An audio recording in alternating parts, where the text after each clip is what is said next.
بسم الله الرحمن الرحيم نحمده ونصلي ونسلم على رسوله الكريم أما بعد فأعوذ بالله من الشيطان الرجيم بسم الله الرحمن الرحيم كتاب أنزلناه إليك لتخرج الناس من الظلمات إلى النور بإذن ربهم إلى صراط العزيز الحميد صدق الله العظيم وبلغنا رسوله النبي الكريم ونحن على ذلك لمن الشاهدين والشاكرين والحمد لله رب العالمين اللهم صل على سيدنا ومولانا محمد وعلى آل سيدنا ومولانا محمد وبارك وسلم اللهم صل على سيدنا ومولانا محمد وعلى آل سيدنا ومولانا محمد وبارك وسلم اللهم صل على سيدنا ومولانا محمد وعلى آل سيدنا ومولانا محمد وبارك وسلم نہایت محترم مکرم حاضرین اور سامعین، سب سے پہلے آپ تمام حضرات کو بہت بہت مبارک۔ اس رمضان کے بابرکت مہینے میں اللہ رب العزت نے آپ سب کو قرآن سننے کی توفیق عطا فرمائی، اور پھر اس بابرکت محفل میں تکمیل قرآن کے سلسلے میں جو منعقد کی گئی ہے اس میں آپ تمام حضرات کو شرکت کی توفیق عطا فرمائی۔ اللہ رب العزت آپ کا آنا، آپ کا قرآن سننا، میرا سنانا اپنے درگاہ میں قبول اور منظور فرمائے، اور اس کی ایک ایک حرف کے بدلے میں، ایک ایک لفظ کے بدلے میں، ایک ایک نقطے کے بدلے میں اپنے شان کے مطابق اجر عظیم ہمیں عطا فرمائے۔ جو کچھ ہم نے پڑھا، سنایا، اللہ رب العزت اس کے ثواب کو نبی کریم صلی اللہ علیہ وسلم کے خدمت اقدس میں پیش فرما کر پورے امت مسلمہ، تمام انبیاء کرام، صحابہ کرام کے نام اعمال میں درج فرمائے۔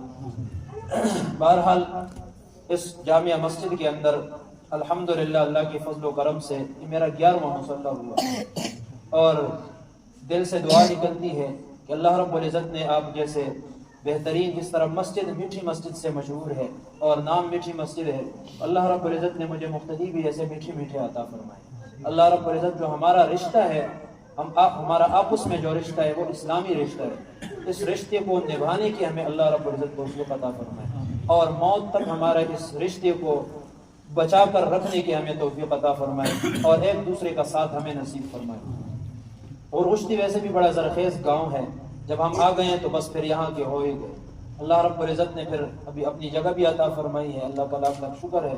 تو گھر بھی اللہ رب العزت، گھر ایک بڑا نعمت ہوتا ہے، تو اللہ نے وہ بھی عطا کیا، اللہ کا لاکھ لاکھ شکر، وہ بھی آپ مقتدیوں کی تعاون سے اور آپ کی برکت سے۔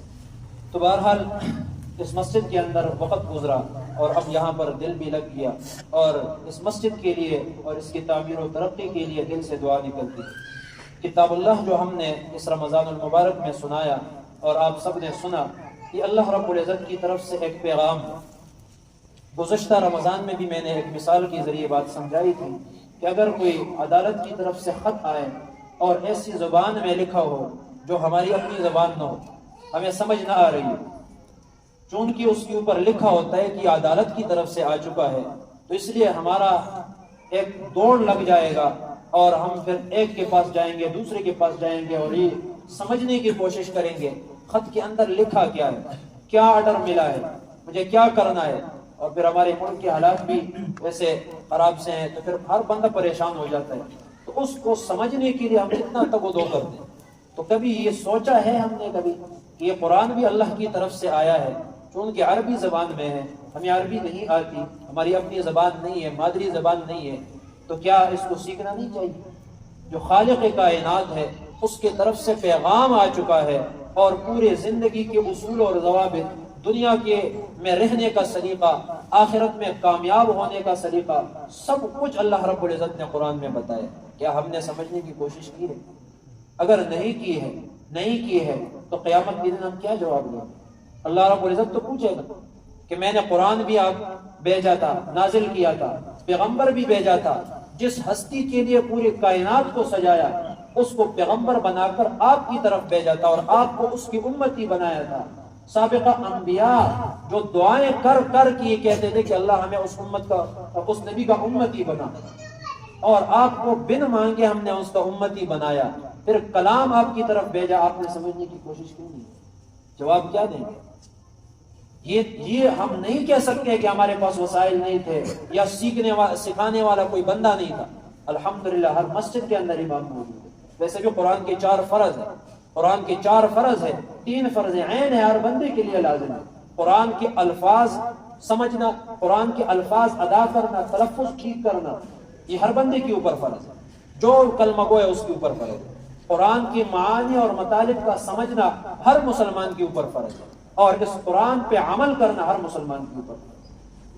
یہ فرض کفایہ نہیں، یہ فرض عین ہے۔ اور جو چوتھا فرض ہے وہ فرض کفایہ ہے، قرآن کو عام کرنا، قرآن کو سمجھانا، قرآن کو چھاپنا، قرآن کو تقسیم کرنا اور لوگوں کو حوالے کرنا، اس کی نشر و اشاعت کرنا، یہ چوتھا فرض ہے۔ اور یہ سب کے لیے نہیں ہے، بلکہ اس کام کے لیے علماء لگے ہوئے ہیں، تو باقیوں کا ذمہ فارغ ہو چکا ہے۔ اب باقی گناہ سے بچنا، اگر ایک علاقے میں کوئی بھی سکھانے والا نہ ہو، اس کی نشر و اشاعت کرنے والا نہ ہو، پورا علاقہ گناہ گار ہو، تو الحمدللہ ہمارے ملک تو اس میں خود کفیل ہے۔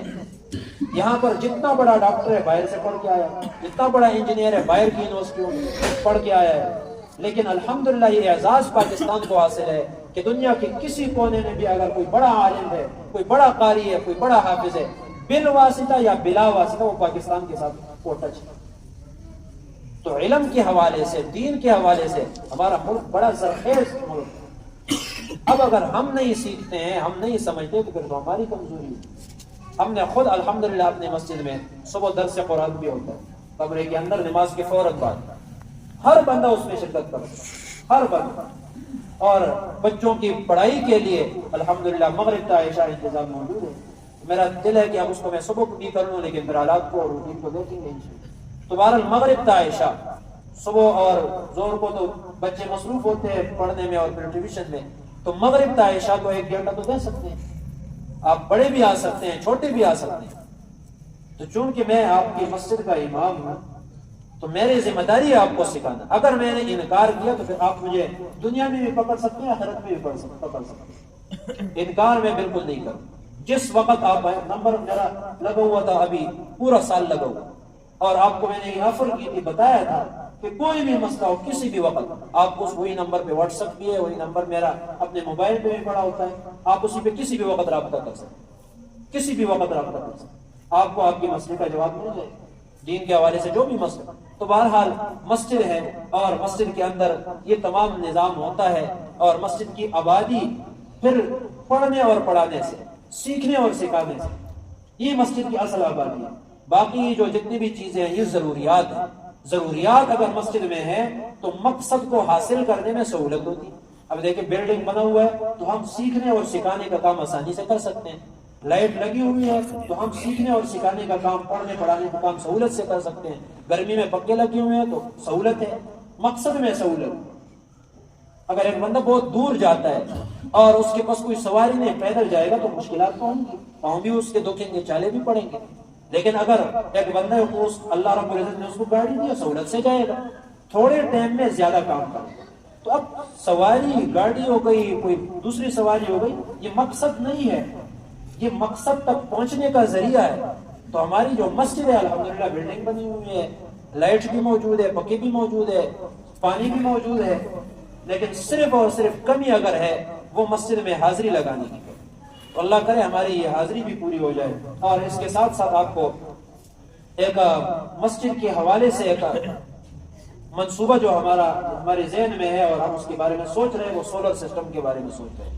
سولر سسٹم کے بارے میں کہ بجلی کبھی ہوتی ہے کبھی نہیں ہوتی ہے، اکثر نہیں ہوتی، گیس بھی نہیں ہوتا، پھر بڑے مسائل ہوتے ہیں نماز پڑھنے میں، سبق پڑھنے میں۔ تو اس لیے ہم نے سوچا ہے کہ مسجد کو ہم سولر سسٹم پہ نظام اس کا کنورٹ کرتے ہیں۔ تو اس کے لیے ہم نے جو تخمینہ لگایا ہے وہ تقریباً 10-12 لاکھ روپے اس پہ لگتے ہیں۔ تو ظاہر بات ہے جب محلے کی مسجد ہے اور ہماری سب کی مسجد ہے، تو چونکہ یہ تو مسلمانوں کا تو عام ذمہ داری ہے اور ہماری تو بالخصوص ہماری ذمہ داری ہے، تو اس لیے اس بارے میں ہم نے پروگرام آگے بڑھا رہے ہیں ہم۔ تو آپ تمام حضرات سے اس میں بھی تعاون کی اپیل ہے۔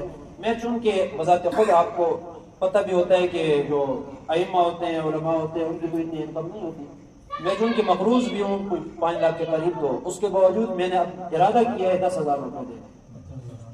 جزاک اللہ 10,000 دینے کا میں نے ارادہ کیا، حافظ اسماعیل صاحب نے 50,000 کا بھی وعدہ کیا۔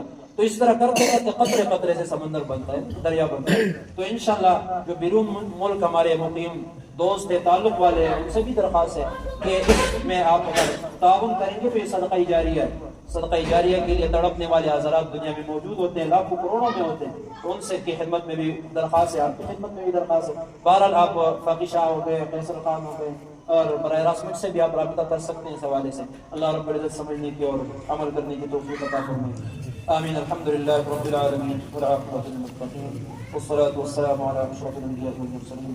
اللهم صل على سيدنا ومولانا محمد وعلى آل سيدنا ومولانا محمد وبارك وسلم۔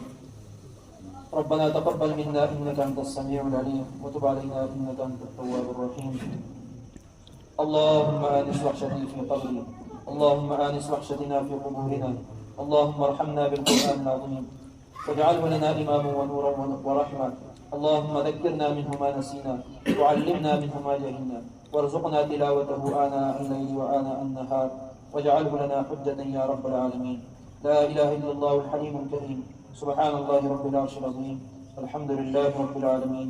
أسألك موجبات رحمتك وعزائم مغفرتك والغنيمة من كل بر والسلامة من كل إثم، لا تدع لنا ذنبا إلا غفرته ولا هما إلا فرجته ولا حاجة هي لك رضا إلا قضيتها يا أرحم الراحمين۔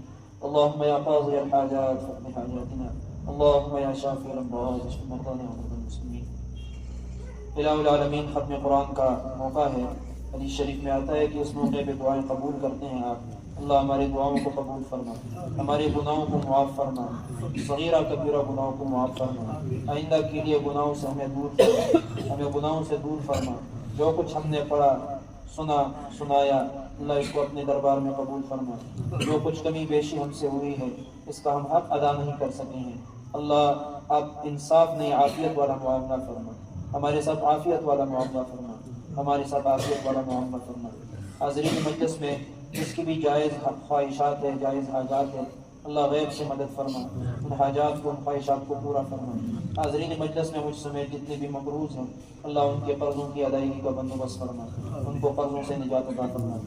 اللهم اغفر لي ذنبي ووسعني في داري وبارك لي في رزقي، اللهم اغفر لي ذنبي ووسعني في داري وبارك لي في رزقي، اللهم اكفنا بحلالك عن حرامك واغننا بفضلك عمن سواك، اللهم اكفنا بحلالك عن حرامك واغننا بفضلك عمن سواك۔ صلی اللہ تعالی علی خیر خلقہ محمد وآلہ واصحابہ۔